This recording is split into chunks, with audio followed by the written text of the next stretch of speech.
नमस्कार दोस्तों, आपका इस वीडियो में स्वागत है। आज हम वियोजन या अपघटन अभिक्रिया डीकम्पोजिशन रिएक्शन का अध्ययन करेंगे। दोस्तों, जैसा कि आप जानते हैं, अभिक्रियाओं के कई प्रकार होते हैं और वियोजन या अपघटन भी अभिक्रिया का एक प्रकार है। आइए इसका अध्ययन करें। वियोजन अभिक्रिया में, जैसा कि नाम से ही स्पष्ट हो रहा है कि किसी यौगिक या अभिकर्मक का वियोजन या अपघटन हो रहा है। सरल भाषा में कहें तो एक बड़े पदार्थ का छोटे छोटे पदार्थों में टूटना ही वियोजन डीकम्पोजिशन है। वो रासायनिक अभिक्रिया जिसमें एकल अभिकर्मक टूटकर छोटे छोटे उत्पाद प्रदान करता है, वियोजन या अपघटन अभिक्रिया डीकम्पोजिशन रिएक्शन कहलाती है। आइए वियोजन अभिक्रिया को एक उदाहरण के माध्यम से समझते हैं। एक शुष्क परख नली में 2 ग्राम फेरस सल्फेट क्रिस्टल लीजिए। फेरस सल्फेट के क्रिस्टल के रंग पर ध्यान दीजिए।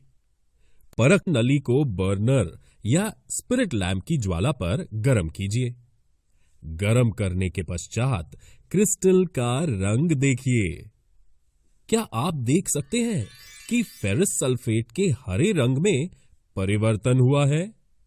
जी हां, क्रिस्टल का रंग हरे से सफेद हो गया है और साथ ही सल्फर के दहन से उत्पन्न उस अभिलक्षणिक विशिष्ट गंध को भी आप सूंघ सकते हैं। यदि इसे और तेज गर्म किया जाए तो आप देखेंगे इसका रंग भूरे काले में परिवर्तित हो जाएगा। अतः हम कह सकते हैं फेरस सल्फेट क्रिस्टल अपघटित होकर फेरिक ऑक्साइड, जिसका रंग भूरा है, सल्फर डाइऑक्साइड और सल्फर ट्राइऑक्साइड बना रहा है। तो दोस्तों, ये वियोजन अभिक्रिया का उदाहरण कैसे है?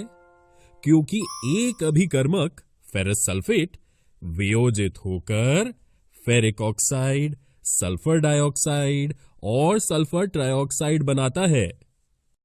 इस अभिक्रिया में आप देख सकते हैं कि एकल अभिकर्मक फेरस सल्फेट FeSO4 अपघटित होकर छोटे छोटे पदार्थ जैसे ferric oxide Fe2O3, sulphur dioxide SO2 और सल्फर ट्राइऑक्साइड SO3 बनाता है।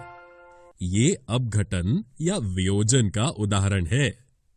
फेरस सल्फेट गर्म करने पर फेरस सल्फेट क्रिस्टल जल त्याग देता है और इसलिए क्रिस्टल के रंग में परिवर्तन आता है।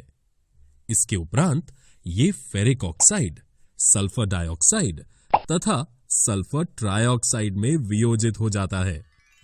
फेरिक ऑक्साइड ठोस है, जबकि सल्फर डाइऑक्साइड तथा सल्फर ट्राइऑक्साइड गैस हैं।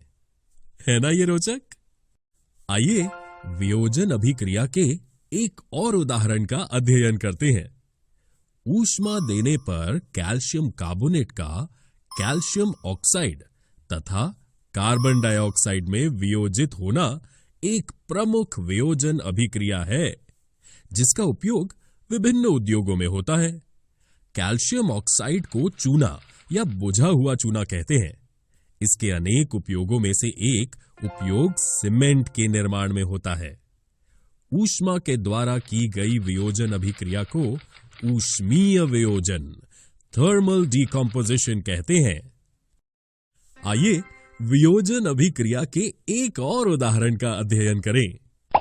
एक परख नली में 2 ग्राम लेड नाइट्रेट का चूर्ण लीजिए। चिमटे में परख नली को पकड़कर ज्वाला के ऊपर रखकर इसे गर्म कीजिए।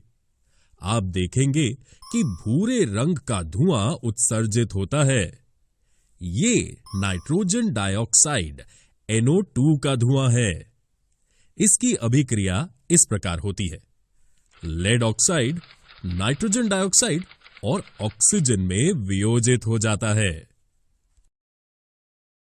दोस्तों, आइए एक और रोचक वियोजन अभिक्रिया का अध्ययन करते हैं, जो है जल का वैद्युत अपघटन।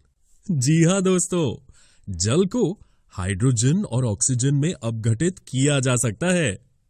जल में विद्युत धारा प्रवाहित करने से वो हाइड्रोजन H2 और ऑक्सीजन O2 में वियोजित हो जाता है। इस अभिक्रिया को हम इस तरह से दर्शा सकते हैं। सिल्वर क्लोराइड का अपघटन एक वियोजन अभिक्रिया का उदाहरण है। यह अभिक्रिया करने के लिए एक चाइना डिश में 2 ग्राम सिल्वर क्लोराइड लीजिए। इसका रंग क्या है? इस चाइना डिश को थोड़ी देर के लिए सूर्य के प्रकाश में रख दीजिए। आप देखेंगे कि सूर्य के प्रकाश में श्वेत रंग का सिल्वर क्लोराइड धूसर ग्रे रंग का हो जाता है।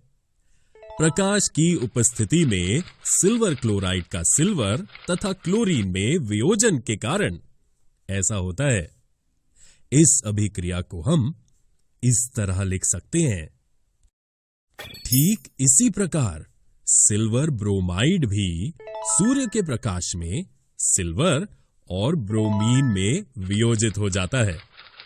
ऊपर दी गई अभिक्रियाएं श्याम श्वेत फोटोग्राफी में प्रयोग की जाती हैं। अतः हमने देखा कि वियोजन अभिक्रिया में अभिकारक के तोड़ने के लिए ऊष्मा, प्रकाश या विद्युत की आवश्यकता होती है। जिन अभिक्रियाओं में ऊर्जा अवशेषित होती है उन्हें हम ऊष्मा शोषी अभिक्रिया एंडोथर्मिक रिएक्शन कहते हैं। ऊर्जा का अवशोषण प्रतिक्रियाशील पदार्थ में मौजूद बंधनों को तोड़ता है, जिसके कारण प्रतिक्रियाशील पदार्थ उत्पादों में विघटित होते हैं। तो दोस्तों, आज हमने वियोजन अभिक्रिया डीकंपोजिशन रिएक्शन का अध्ययन किया। अगले वीडियो में हम विस्थापन और दोहरा विस्थापन अभिक्रियाओं displacement and double displacement reactions के बारे में जानेंगे।